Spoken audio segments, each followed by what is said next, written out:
कृपाल नमो संत शरणागति सकल पाप भैसन। सतगुरु को कीजे बंदगी कोटि कोटि प्रणाम। कीटन जाने भृंग को गुर कर ले परम पावन संध्याकालीन बेला में विराजित संत समाज चतुर्मास के इस मंगलमय प्रसंग में आप सब इस पावन सत्संग यात्रा का लाभ ले रहे। सभी जिज्ञासु प्रेमी जन दूर से बैठकर प्रतिदिन सत्संग में श्रवण लाभ का जो यह अवसर है उसको लाभ लेते हुए सभी जिज्ञासु संतमान भक्तजन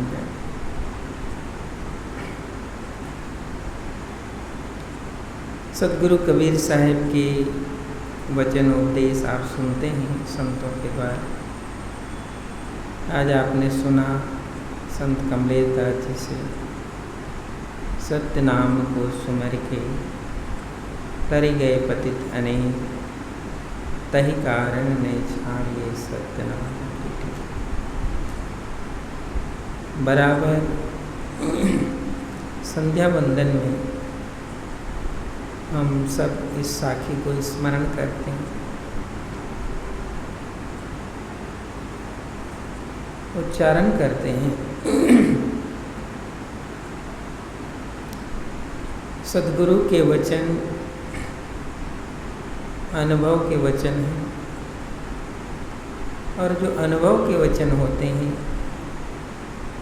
उसमें सत्यता होती ही है। और सतगुरु कबीर साहब इसीलिए पोथी के ज्ञान, शास्त्र के ज्ञान को हम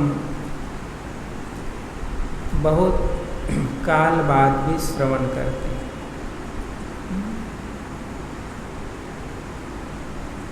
हजारों हजारों वर्ष पहले शब्द लिखे गए होते हैं कवियों के द्वारा, ऋषियों के द्वारा।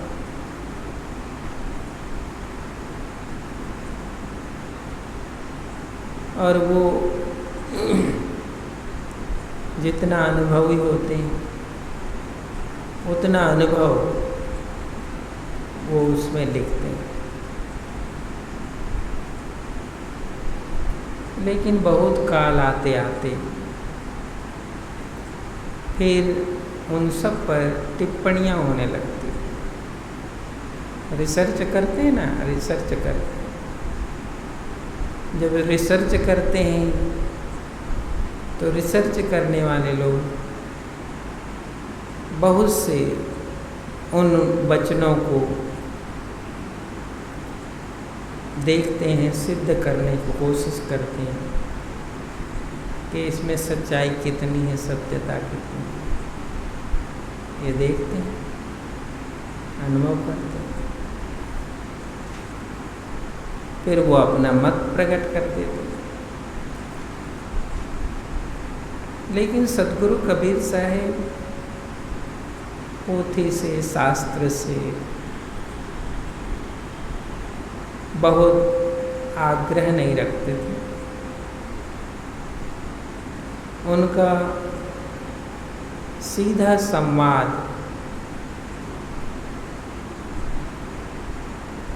शिष्य से होता, जिज्ञासु से होता। और उस संवाद में आंखों देखी रचना होती।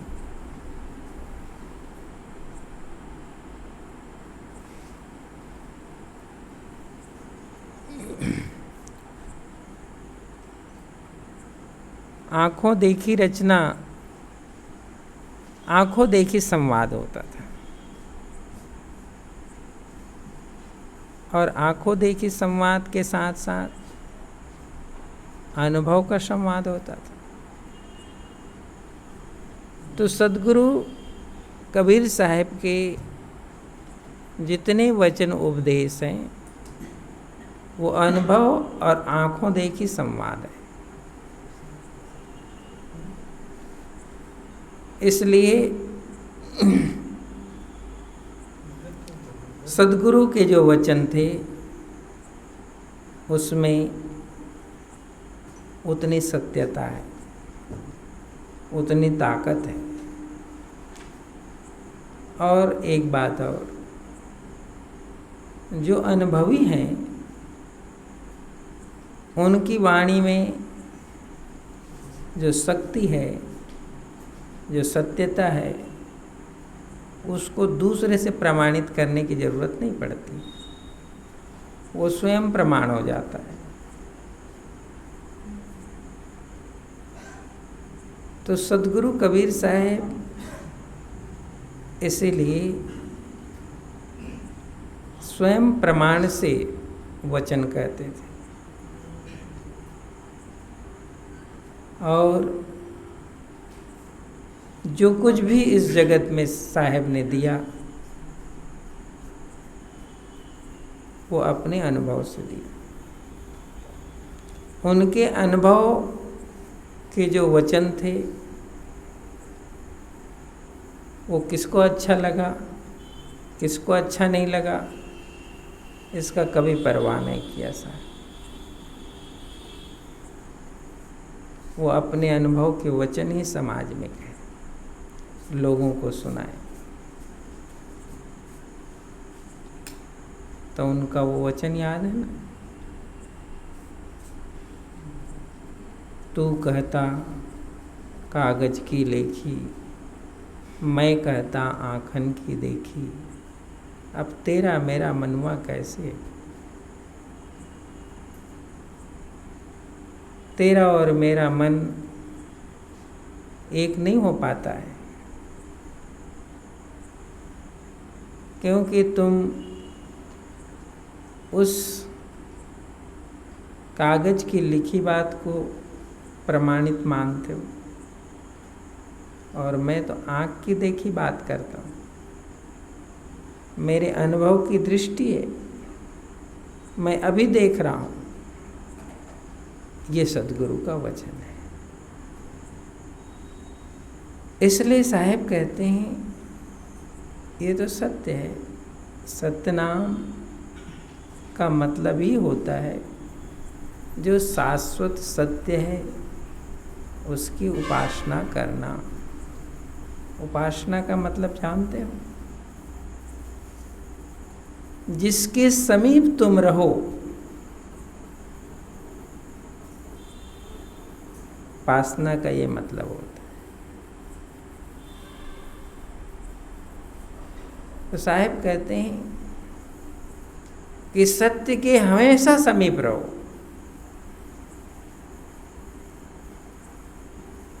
तो सत्य से दूर मत हो। तो अब सत्य की कहाँ कहाँ जरूरत है? संसार को जीतने के लिए भी सत्य की जरूरत है। तो संसार से पार जाने के लिए सत्य की जरूरत नहीं है। तो संसार से पार जाने के लिए तो ज़्यादा सत्य की जरूरत है। जब संसार को ही जीतना है, वहाँ भी सत्य की जरूरत है। तो संसार से पार जाना है, वहाँ तो सत्य की जरूरत ही है। सत्य नाम एक होई है सहैया, और जगत चला जाए यहाँ कोई ना रहैया। सत्य ही एक सहायक है। इसीलिए अदालत में क्या कहा जाता है जानते हो? जो कुछ भी कहूँगा मैं क्या कहूँगा? सत्य कहूँगा। ऐसा कहते हैं उन लोग। अब वो कहते हैं कि नहीं, ये नहीं पता, लेकिन ये तो कहते हैं कि जो कुछ भी मैं कहूँगा वो सत्य कहूँगा, क्योंकि वो सबको पता है कि सत्य से ही बंधन टूटने वाला है, सत्य से ही सलाखे के गेट खुलने वाले हैं, वो सत्य से ही खुलेंगे। तो साहब ने तो कहा, इसीलिए साहब कहते हैं जब सत्य से यहीं का बंधन खुल रहा है तो सत्य से ही वहाँ का बंधन खुलेगा। बिना सत्य का कोई बंधन खुलता नहीं है। सब बंधन सत्य के अभाव में कठिन हो जाते हैं।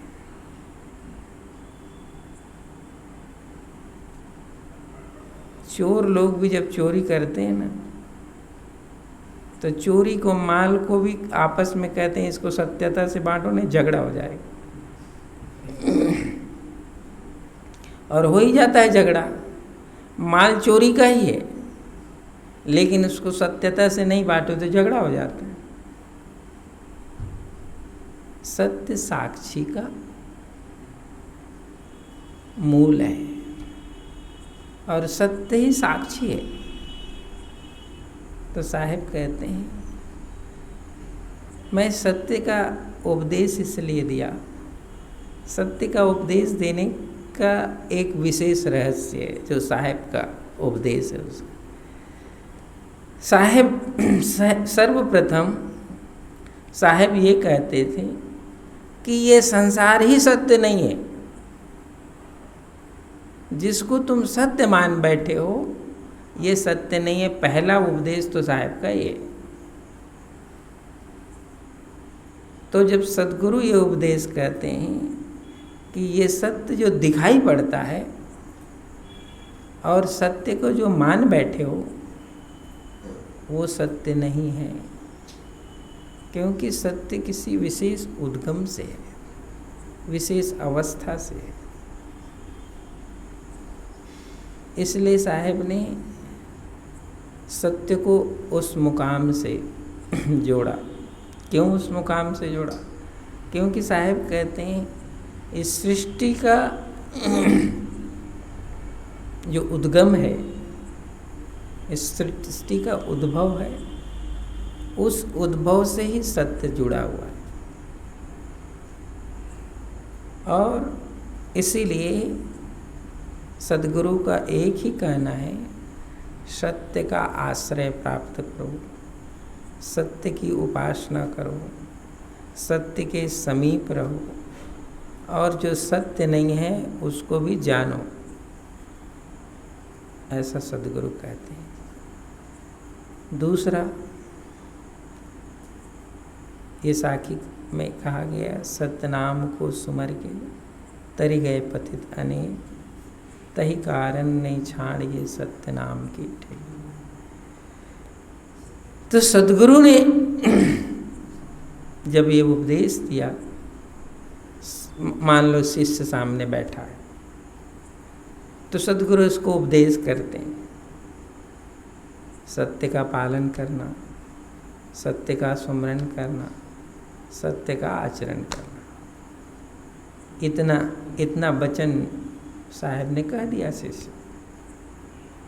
अब जब गुरु का ये वचन शिष्य के लिए आया है तो अब शिष्य की जिम्मेदारी बनती है कि उस गुरु के वचन में कितनी सत्यता है उसको मैं पा सकूं, आप उसको पा सकें, आप उसको जान सकें, आप उसकी महिमा और महत्व को अनुभव ही नहीं कर सको, प्रत्यक्ष कर सको। इसके दो उदाहरण सद्गुरु कबीर साहब के शिष्य परंपरा में आता है। ऐसे तो सब लोगों ने पालन ही किया होगा जो साहब के शिष्य रहे होंगे, लेकिन दो उदाहरण आता है। एक उदाहरण काशी में कबीर साहब का एक शिष्य था जो पद्मनाभ था। साहब ब्रह्मलीन स्वामी ने सद्गुरु कबीर चरितम में उसका वर्णन किया है। एक शिष्य था पद्मनाभ। काशी कबीर चौरा में साहेब सत्संग सुनाया करते थे, तो वो शिष्य था पद्मनाभ।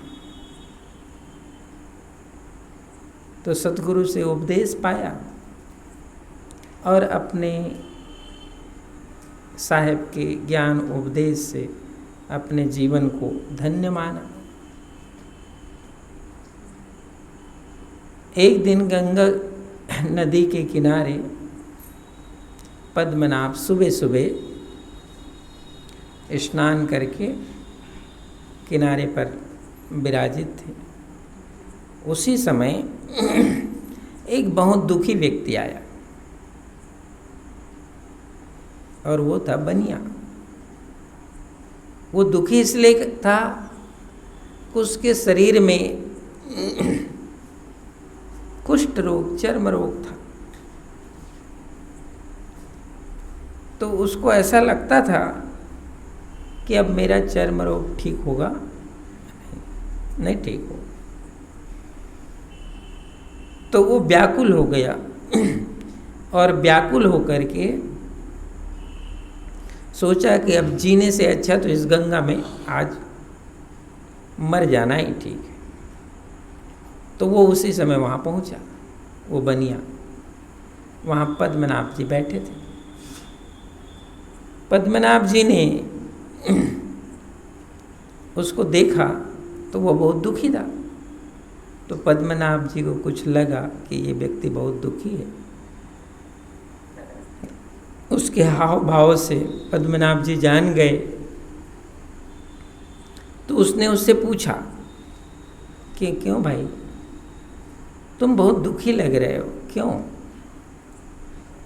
तुम्हारे दुख का क्या कारण है, तुम हमें बताओ। तो उस बनिया ने संत पद्मनाभ जी से अपनी बात बताई कि मैं कुष्ठ रोग से पीड़ित हूँ, चर्म रोग से पीड़ित हूँ और ये रोग समाप्त नहीं होता है। इसलिए मैंने ये सोच लिया है कि अब रहना जीने से कोई मतलब नहीं है। मैं इसी गंगा नदी में ही अपना शरीर त्याग दूंगा, ये संकल्प करके आया हूँ। तो पद्मनाभ जी उससे कहते हैं, अच्छा तुम ऐसा संकल्प करके आए हो, तुम बहुत दुखी हो कि तुम्हारा चर्म रोग ठीक है। ऐसा करो, चलो तुम अपना देह त्यागोगे, तुम्हारा संकल्प है, तुम्हारी इच्छा है, वो तो कोई बात नहीं, मेरी एक बात मान लो। तो उसने क्या कहा कि तुम इस गंगा जी में सतनाम कहकर 3 बार डुबकी लगाओ और तुम्हारा रोग ठीक हो जाएगा, तो सद्गुरु की कृपा। और नहीं होगा तो तुमको डूबना तो है ही, उसको तो मैं रोक नहीं सकता। तो उस संत की बात सुन करके उस बनिया ने, कहते हैं कि उसमें डुबकी लगाई, सतनाम। जैसा ही पद्मनाभ जी ने कहा वैसा ही सतनाम कहकर उसने डुबकी लगाई। डुबकी 3 बार डुबकी लगाकर वापस आया तो उसका चर्म रोग दूर हो गया, समाप्त हो गया। वो उस पद्मनाभ के चरणों में गिर पड़ा। तो उस पद्मनाभ ने कहा कि नहीं नहीं, मेरे चरणों में नहीं गिरना, ये मेरे गुरुजी का दिया हुआ मंत्र है, ये मेरे गुरुजी का दिया हुआ मंत्र है, चलो वहाँ गुरुजी के चरणों में दंडवत करना।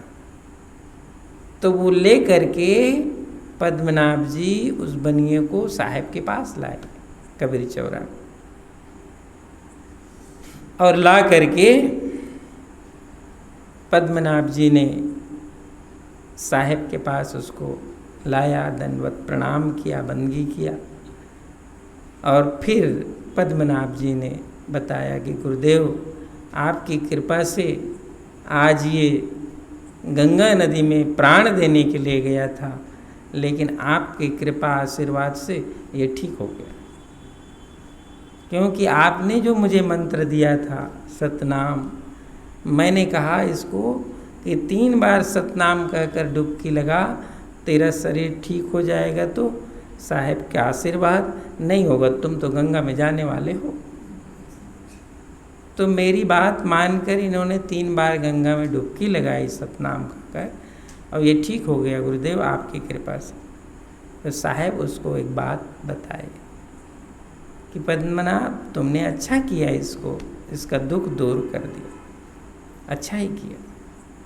लेकिन पद्मनाभ सतनाम में तो इतनी ताकत है, इसको 3 बार भी डुबकी नहीं लगानी पड़ती, एक ही बार की डुबकी से ठीक हो जाता। ऐसा साहब ने उस पद्मनाभ से कहा। तो सद्गुरु के वचन को, सद्गुरु के वचन में जो ताकत है, उस ताकत को सिद्ध करना पड़ता है शिष्य अपनी साधन से। शिष्य अपने साधन से उस सत्य को सिद्ध करता है। फिर वो पद्मनाभ यहाँ से गुजरात गए।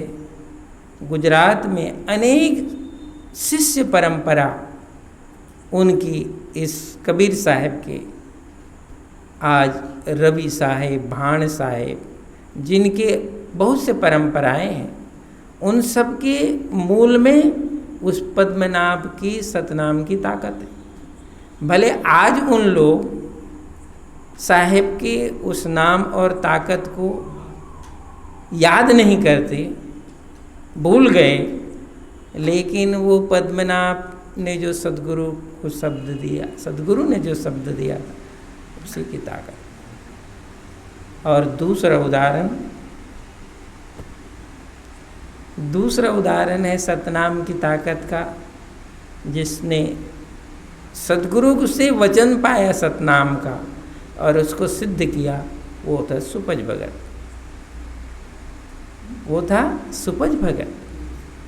सुपज भगत ने सतनाम की ही ताकत से वो पांडवों के यज्ञ में 7 घंटा बजा दिया था। तो ये सद्गुरु का जो उपदेश है, सद्गुरु के जो शब्द हैं, वो किस पर निर्भर करता है? वो निर्भर करता है साधन की परंपरा से। वो साधन की परंपरा से निर्भर करता है कि आप कितने अर्थों में, कितने अस्तित्व में उस शब्द को धारण करते हैं, देखते हैं, है ना? इसका पता चलता है। इसलिए साहेब ने जो सतनाम का उपदेश दिया, सत शब्द के पटतरे देवी को कछुनाए, कहले गुरु संतोषिए हौस रही मनमा, अति ऊंचा गहिरागना बुद्धिवंत बहुधीर, और सो धोखा विचले नहीं सद्गुरु मिले कभी। तो किसी को सद्गुरु मिले तो वो पार हो। और सद्गुरु कैसे मिले? जैसे सुपज भगत को मिले, जैसे पद्मनाभ साहब को मिले। एक शिष्य ऐसा मिला जिसने गुरु के वचन को पार जाने की सीढ़ी बना दी, गुरु के शब्द को पार जाने की सीढ़ी बना दी। ये किसने बनाया? ये उस शिष्य ने बनाया। इसीलिए तो कहते हैं, हे भगवान आप सर्वशक्तिशाली हो, ये तो ठीक है, लेकिन दुनिया आपको जानती कब है? जब कोई एक शिष्य पैदा होता है। जब कोई एक शिष्य पैदा होता है। कैसा शिष्य? जैसा सुपज भगत की तरह, जैसे धर्मदास साहब की तरह वो शिष्य पैदा होता है। और वो शिष्य कहता है कि ये मेरे सद्गुरु का आशीर्वाद है, उसकी ताकत है कि मुझे ये मुकाम मिला। वो बताता है सद्गुरु की महिमा।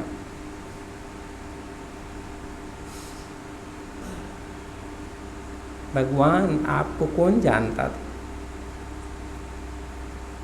ये तो जो पुजारी था उसने भगवान की महिमा को बताया, क्योंकि इस जगत में